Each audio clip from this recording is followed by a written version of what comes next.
No a tady je to jasné, Česká republika už celkově vyhraje, ale souboj o 2. a 3. místo. Zatím Maďarsko má o 2 body víc než Slovensko.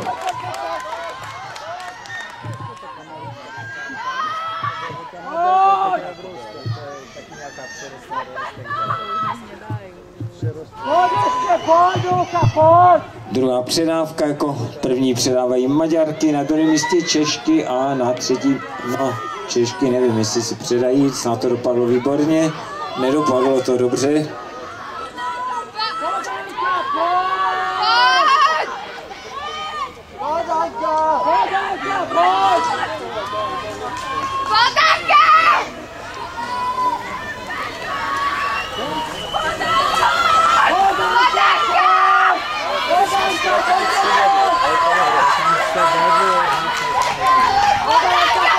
Maďarsko na čele, poslední předávka.